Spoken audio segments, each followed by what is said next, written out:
Ryan from AccuTune Off-Road here, and today we're going to talk about your size options on Tacoma and 4Runner shocks, both front and rear. So we're going to start with the real obvious here, that there's 2.0s and 2.5s are the most common shocks available, front and rear, for Tacomas. And beyond just being a number, it refers to sort of the nominal diameter of the body, which then relates to how much oil is in the shock. And so a great representation of that are the pistons here. So this is a 2.0 piston, and this is the 2.5 piston that comes in these Fox shocks here. Very similar for King and Bilstein and Icon in size. And so what we see is that the oil inside the shock has to flow through these ports. And so the more oil we have, the more damping we can make.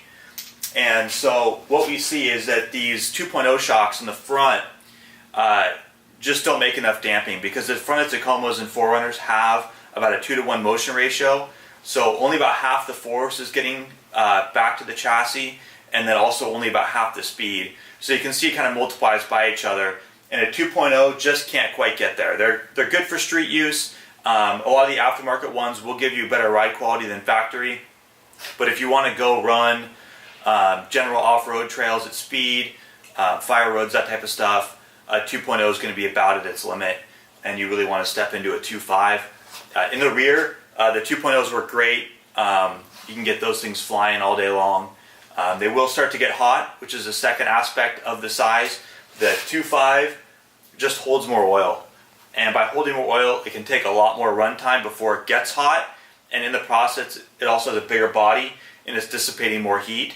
Fox and Icon both use aluminum body 2.0s, which does help. The smaller shaft size also does increase the oil volume in the 2.0, but at the end of the day, the 2.5 is still king. So if you're doing a lot of washboard stuff, you're really going to want to get that 2.5 in the rear too, because you will heat up a 2.0, especially if you've got a rooftop tent, a lot of gear in the bed, you're hauling some weight. Washboard will kill shocks, and then obviously whoops as well. You want to get up into the 2.5.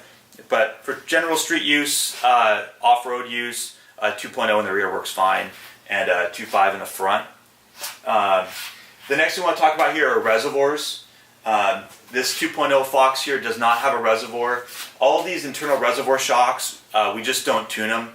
They're very difficult to open up, and they generally have limited performance after we do, just because their construction. So if you want to invest in a set of nice shocks, you really want to upgrade to the reservoirs. And the reservoir is not just about heat dissipation.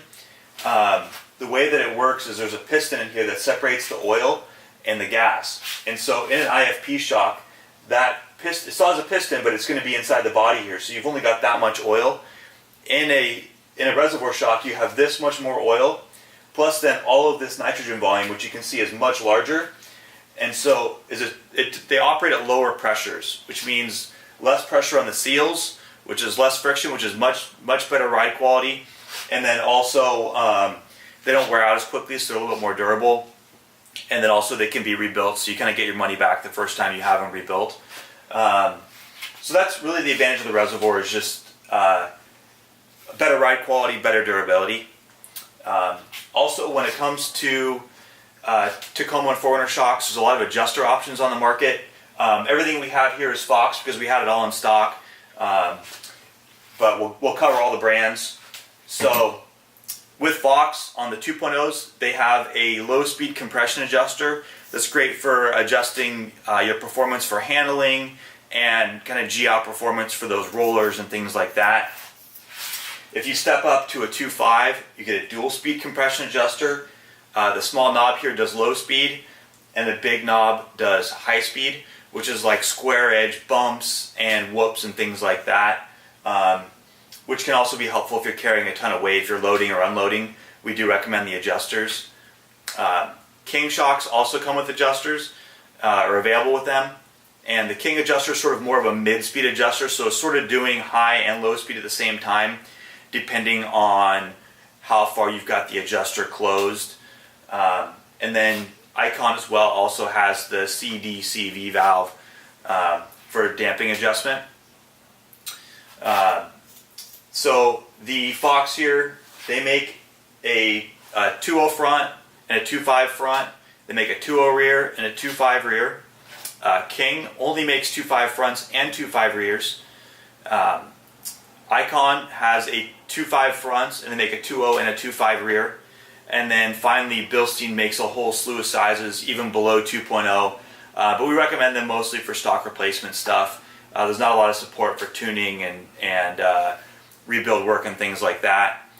And then finally, a lot of times what we do on the Tacomas and 4Runners for people looking for more performance is we'll take like a Tundra shock in the rear, which actually is longer, and we change the hose routing and the bushings as necessary to make it fit your application, so you actually can pick up 1 or 2 inches more wheel travel and get a lot more size out of the shock, which really helps off-road performance.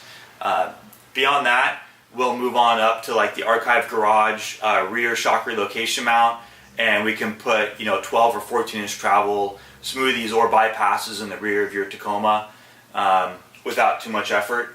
And then all this stuff is custom tuned for your ride, so we adjust for added weight, we adjust for the type of terrain you're running, and the type of comfort that you want out of your ride. So if you want to learn more about this stuff, check out our website, accutuneoffroad.com. Check us out on Instagram or Facebook, and follow us online. Talk to you later.